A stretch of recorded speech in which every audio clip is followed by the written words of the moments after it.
I want to introduce you to the most wonderful person in the world. That's the person sitting in your seat right now. And when you commence to break down that person point by point, well, in accordance with these 25 factors that go to make a pleasing personality, you'll find out just exactly where you're wonderful and why. And I'm going to ask you as I go along, grade yourself. The rating that you think you're entitled to, and it can be anything from 0 to 100%. Then when you get through, add up the total and divide it by the 25 traits, and that'll give you your average rating on the pleasing personality. And if you rate all the way through a general rating of 50%, you're doing very fine. Some of you rate much higher than that, I hope. Now, the first trait of a pleasing personality always is a positive mental attitude, because nobody wants to be around a person who's negative, and no matter what other traits you may have, if you don't have a positive mental attitude, at least when you're in the presence of people, you're not going to be considered to have a pleasing personality. Now, rate yourself on that anywhere from 0 to 100. If you can rate 100 on that, you'll be up in the class with Franklin D. Roosevelt. That's pretty high. And the next one is on flexibility. Now, what do I mean by flexibility? I mean the ability to unbend, to adjust yourself to the varying circumstances of life without going down under them. You know, there are a lot of people in this world who are so stayed in their habits and in their mental attitude that they cannot adjust to anything that's unpleasant or anything that they don't agree with. Do you know why Franklin D. Roosevelt was one of the most, if not the most popular president we've had in our generation? Because he could be all things to all people. I've been in his office when senators and congressmen would come in there ready to cut his throat, and they'd go out singing his praises. Just because of the mental attitude in which he received. In other words, he adjusted himself to their mental attitude, and he didn't get mad at the same time the other fellow did. That's a mighty good way of adjusting, too, incidentally, is to learn to be flexible enough not to get mad when the other fellow's mad. If you want to get mad, do it on your own account when the other fellow's in a good humor, and you'll have a much better chance of not getting hurt. Flexibility. I've seen presidents of the United States come and go. I've been associated with several of them. And I know what this factor of flexibility can mean in the highest office in the world. Herbert Hoover probably was one of the best business executives, best all-around executives we've ever had in the White House.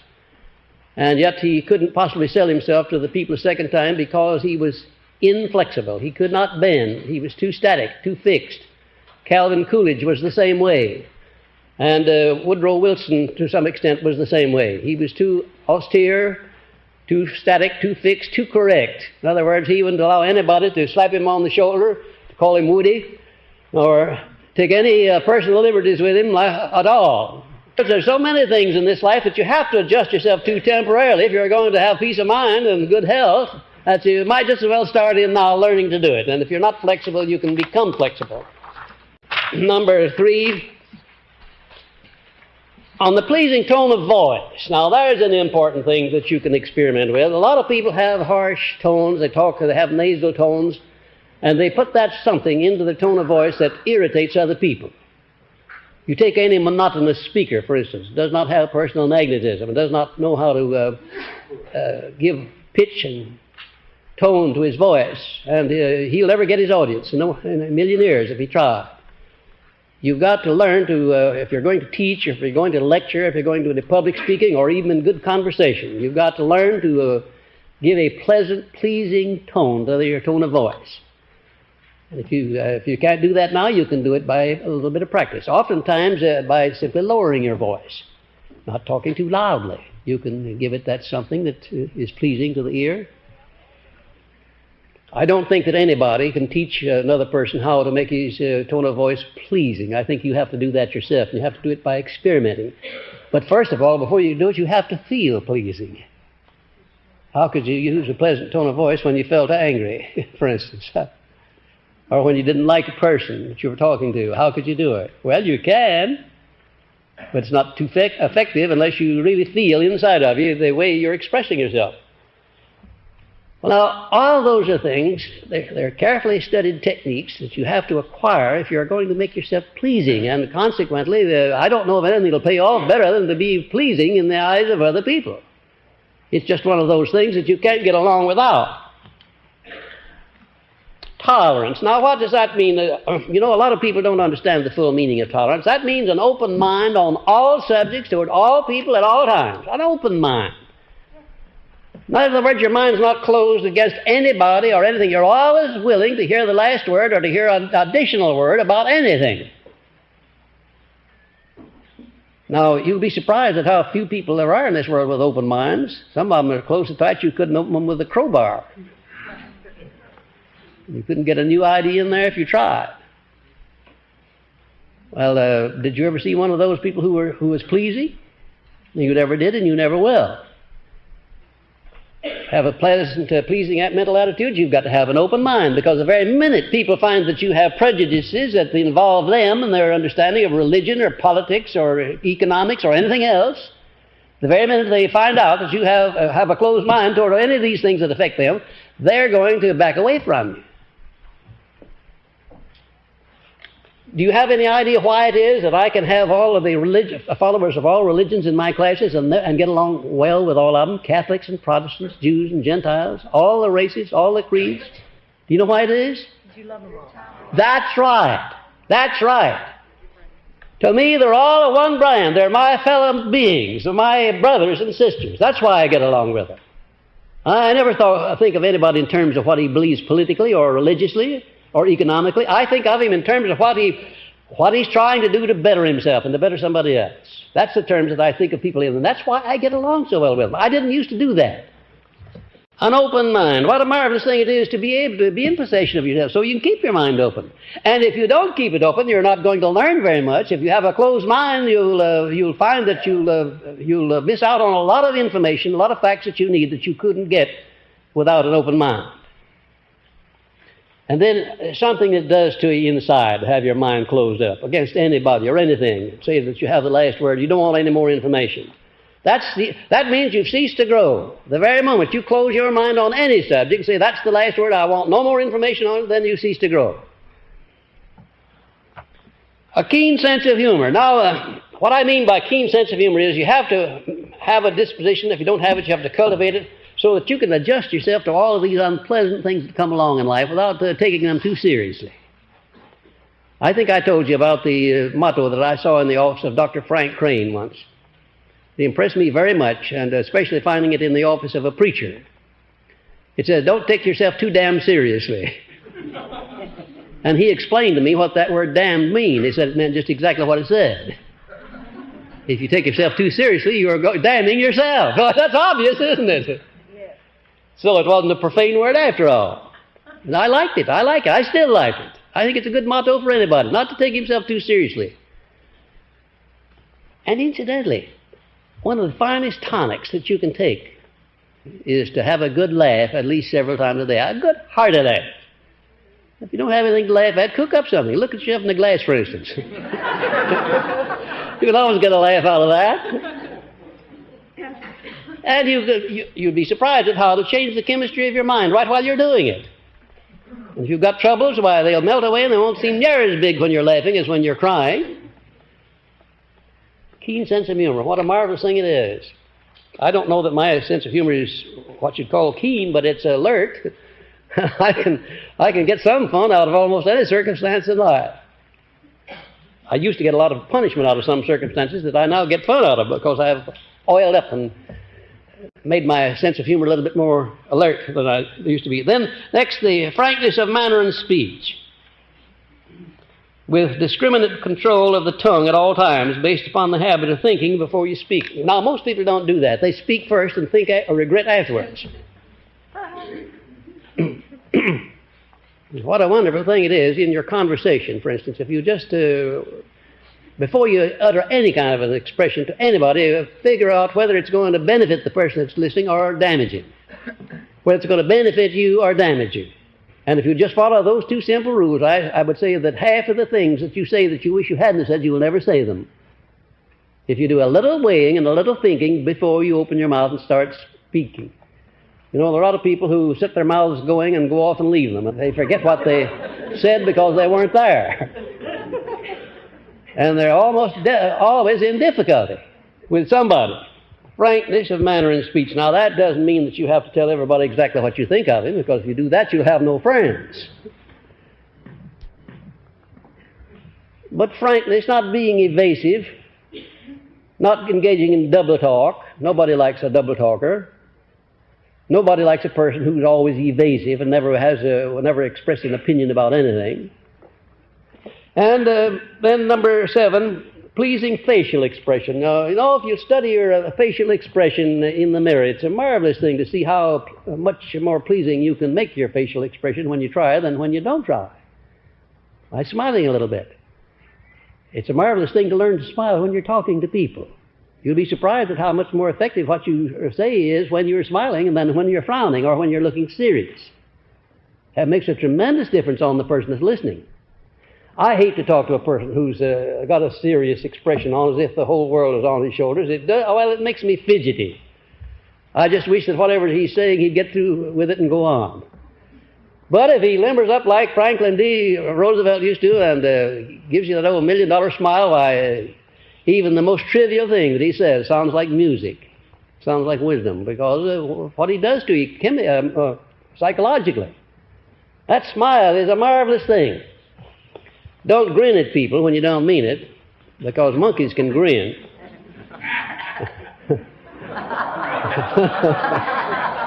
That wasn't in my notes.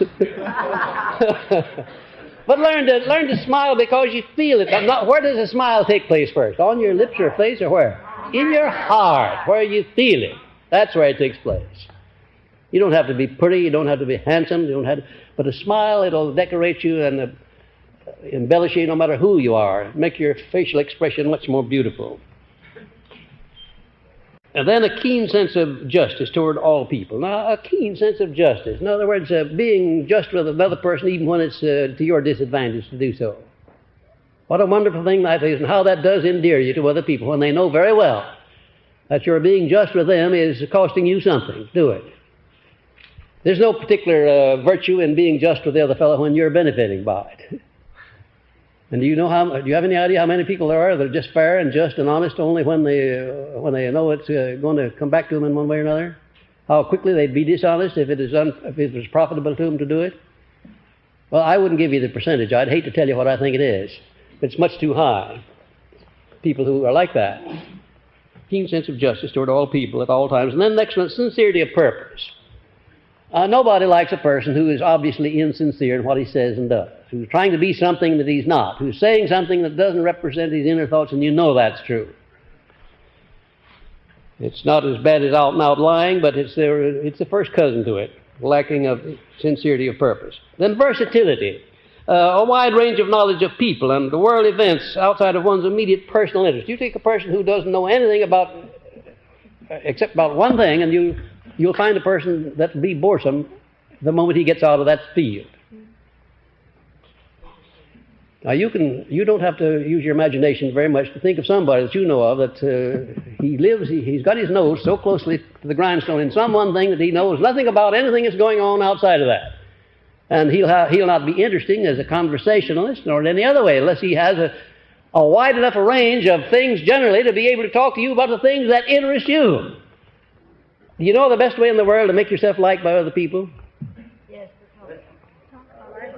Talk to them about the things that interest them. That's it. And incidentally, if you talk to the other fellow about things that interest him, when you get around to talking about things that interest you, he'll be a receptive listener, much more so. And then tactfulness in speech and manner. Now, you don't have to, in your speech and in your manner, you don't have to reflect by your mental attitude, by your words, everything that goes on in your mind. If you do that, why, you'll be an open book and everybody can read you at will. And sometimes they'll read you when you wish they hadn't. Tactfulness in your speech and in your attitude toward other people. You can always be tactful. You know, like drivers on the road when the other fellow skins your fenders, and you know how tactful they are when they jump out and run around to see how much damage is done. Maybe 10 cents worth of paint's been knocked off, and they do $100 worth of damage cussing one another out. No, some of these days I'm going to have the experience of seeing two fellows collide on the highway, and they're going to jump out and apologize, each one claiming it was his fault and wanting to pay the bill. And I do. I don't know what's going to happen to them, but I'm going to see that some of these days. Tactfulness. You'd be surprised how much you can do with people if you're just tactful with them. Oftentimes, instead of telling people to do things or asking them to do things, requesting them to do things or demanding them to do things, it might be very tactful and helpful if you requested them and asked them if they would mind doing things.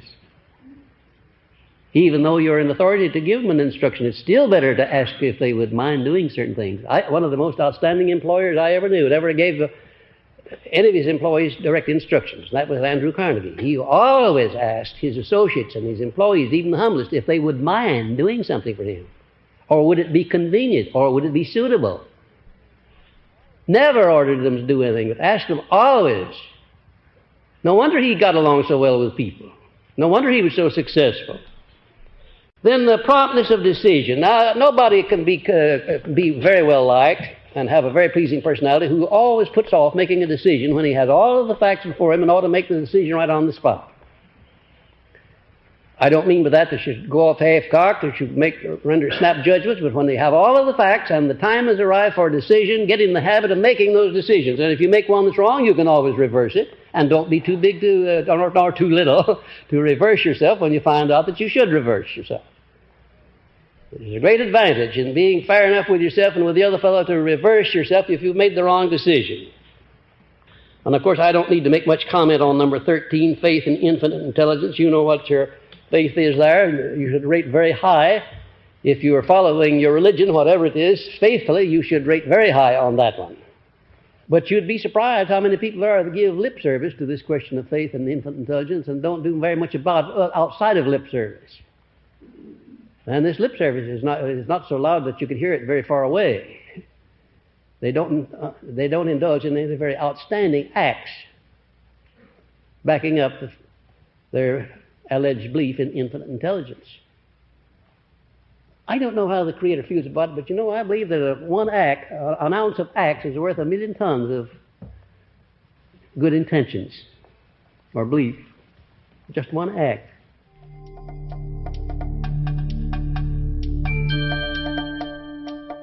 Number 14, appropriateness of words. It's free from slang and wisecracks and profanity. I never saw an age when people indulge in so many wisecracks, slang statements, double talk, and all that sort of thing is now. And it may seem smart to the fellow who's doing it, but it's not smart to the fellow who's listening. He may laugh at it, but he's not going to be impressed with the fellow that engages too much in these wisecracks. Smart sayings. Appropriateness of words. Our English language is not the easiest thing in the world to conquer or to master, but it is a beautiful language. It has a wide range of words, meanings, and it's a wonderful thing to be able to control the English language so that you can convey to the other fellow precisely what you have in your mind or what you want him to think you have in mind, what you want him to know. Then the controlled enthusiasm. You'd say, well, why control enthusiasm? Why not turn it loose and let it run riot? Well, just because you'll get in danger, into trouble if you do. Your enthusiasm ought to be handled very much like you handle your electricity. Now, it's a very wonderful thing. It washes dishes, washes your clothes, runs the toaster, maybe cooks your food on the stove, does a lot of things, but you handle it with care. And you turn it on when you want it and then turn it off when you don't want it. Your enthusiasm should be handled with just as much care. You turn it on when you want to turn it on, and then you can just as quickly turn it off. If you're not able to turn it off as quickly as you turn it on, somebody will come along and get you all enthused over something that you ought not to be enthused over. Did you ever hear that happening? And boy, what a sucker you will be at that time for his prey, whatever he wants to do. You can be too enthusiastic with the other fellow where you wear him out. Wear him out pulling down his metal shades and resisting you. I have had salesmen come around so enthusiastic that I would let them in my place a second time because I didn't want to go to the trouble of defending myself against them. I've heard some speakers, I've heard some preachers like that too. I wouldn't want to follow them because I had too much trouble resisting them. I don't get any notions. You know the type I'm talking about, the fellow just absolutely turns his enthusiasm battery loose and goes off and leaves it. And all you can do is to run away from it or try and turn it off. And the man that does that's not going to be popular. But the man who can turn on his enthusiasm at the right time, the right amount, and then turn it off at the right time, that's the man that's going to be considered to have a pleasing personality. And incidentally, if you're not able to exude enthusiasm when you want to, you certainly are not going to be considered a pleasing personality, because there are times when you definitely need it. In teaching or in lecturing or in speaking or in ordinary conversation or in selling or almost anything that you're doing in human relationships requires a certain amount of enthusiasm at times. And enthusiasm is one of those things you can cultivate. It's just like all these other qualities. There's only one quality in here that you can't cultivate. I'll see if you can find it. This was the one that Andrew Carnegie said he could give you every one of the others except that one. Personal magnetism, that's right, exactly. You've got just so much of that, even that's subject to control and to transmutation too. But that's something that one person can't give to another. Now, controlled enthusiasm, and then good clean sportsmanship. Being a sportsman about everything. You're not going to win all the time in life. Nobody can do that. There are going to be times when you lose. When you lose gracefully and graciously.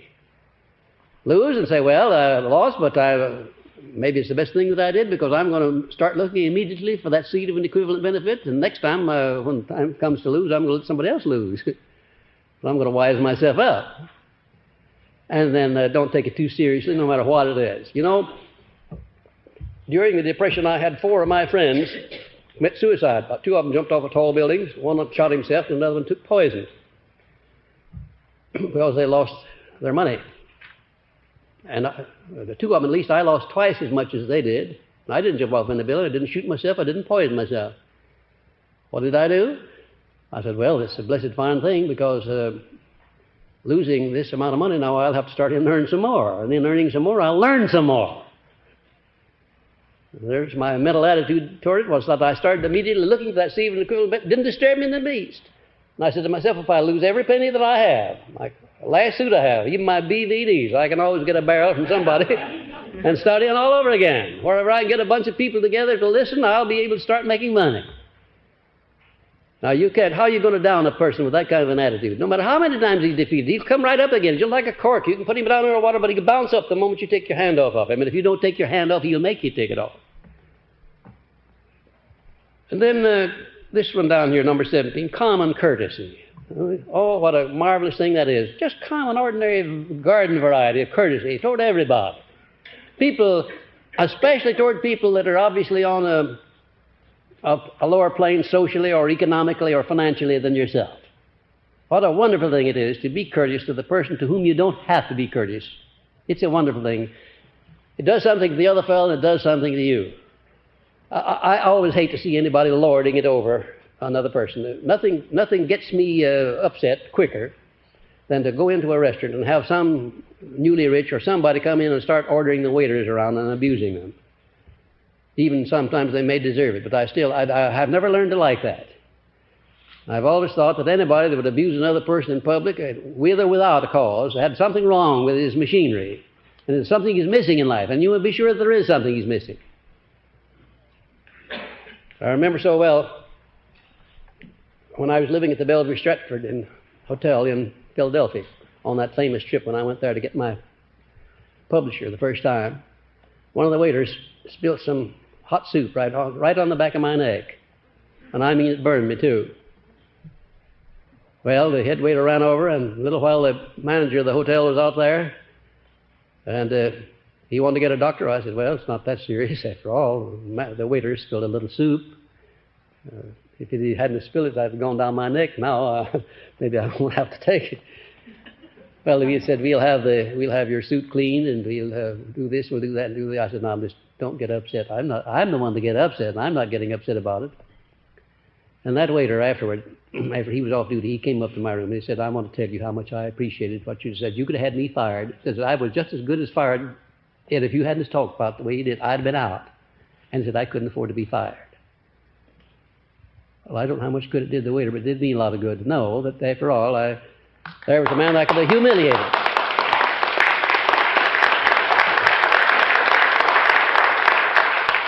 As far as I know, I have never intentionally in my whole life humiliated anybody for anything whatsoever. Never, as far as I know. I may have done it unintentionally. And I feel good to be able to say that. I feel good to have that attitude toward people. And you know, it comes back to me because the people have that attitude toward me too. They don't want to humiliate me. Why? Because you get back from people by what you send out. You're a human magnet, and you're attracting to you the sum and the substance of what goes on in your heart and soul. Then appropriateness of personal adornment. That's important to anybody in public life. Now, I have never been too fussy about that. I've never used formal clothes except on very few occasions. Formal clothes, there are times, however, when it's appropriate, perfectly appropriate, for you to adjust and to have. But ordinarily, if you use good taste, and ordinarily the best dressed person is the one that's dressed so that if you were told to describe how he or she was dressed later on, you couldn't do it. You'd say, all I know was he looked nice or she looked nice. Appropriateness of personal adornment, then good showmanship. You've got to be a showman if you're going to sell yourself in any walk of life. You've got to be a good showman.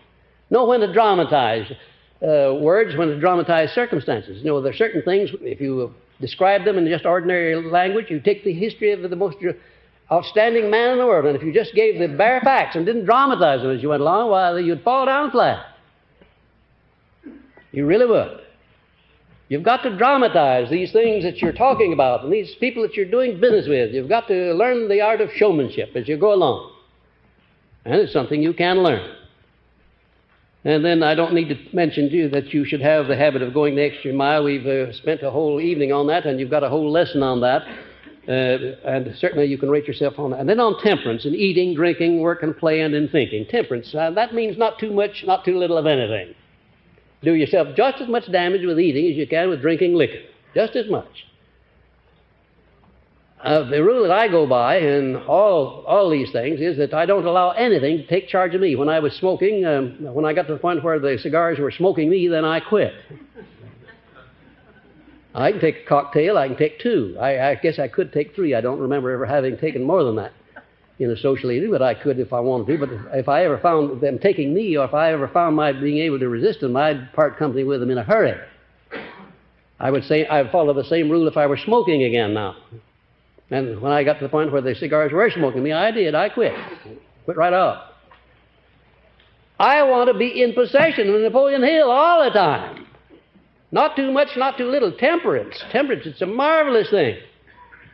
There's nothing so very bad in life, don't you know, if you don't overdo it. Then patience, under all circumstances. Patience. You have to have patience in this world we're living. It's a world of competition. You're constantly being called upon to use your patience. And by using patience, you learn to time these things so that you get action out of other people at the time when the time is more favorable. But if you don't have patience, you try to force the hand of other people, you'll get a no, or you get a turn down or a knockdown when you don't want it. Patience requires, you require patience in order that you may time your relationships with people. And you have to have a lot of patience. You have to be able to control yourself at all times. Most people don't have much patience, you know. You can you take the average person, take the majority of people, you can make them mad in 2 seconds. All you've got to do is say the wrong thing. Or do the wrong thing. Why, I don't need to get angry because somebody says or does the wrong thing. I could if I want to, but it's my choice. I can choose not to get mad. Number 23, gracefulness in posture and carriage of the body. Now, if I came in a door like this, of course I'd be very comfortable. That's much easier. But it's finer for me to stand up like this, look like I can stand straight without leaning on anything. Slump around and be careless in your posture. Mark you as one who is not very particular about his own personal appearance and so forth. It's a good idea to have gracefulness in posture and carriage of the body. And then 24, humility of the heart, based upon a keen sense of modesty. Humility of the heart. I don't know of anything as wonderful as to have true humility of the heart. Because, you know, when I think about criticizing anybody for anything now, yeah, and sometimes there are times when I do have to criticize people. Sometimes I have to criticize the people I'm working with. Some of them, not all of them. But always inside of me, maybe they don't hear it, but inside of me, when I find it necessary for me to express disapproval of anything anybody does, I always say inside of me, well, God pity us all. And but for the grace of God, I'd be the man that I'm over there criticizing. And maybe I've done things that 10 times as bad as the thing I'm criticizing him for. In other words, I try to maintain that sense of humility in my heart, regardless of what happens to me that's unpleasant, and regardless of how the more successful I become, the more I observe this feeling of humility of the heart, recognizing that after all, whatever success I have is due entirely to the friendly, marvelous love and affection and cooperation of other people. Because without that, I could never have spread myself over the world the way I have. I could never have benefited the people that I have. I could never have grown the way I have grown had it not been for the love and the affection and the marvelous, friendly cooperation of other people. And I couldn't have gotten that cooperation if I hadn't adjusted myself to other people in a state of friendliness. Last but not least, personal magnetism. That has reference to the sex emotion, of course. An inborn trait, and the only one of the traits of personality which cannot be cultivated, but it can be controlled and directed to beneficial usage.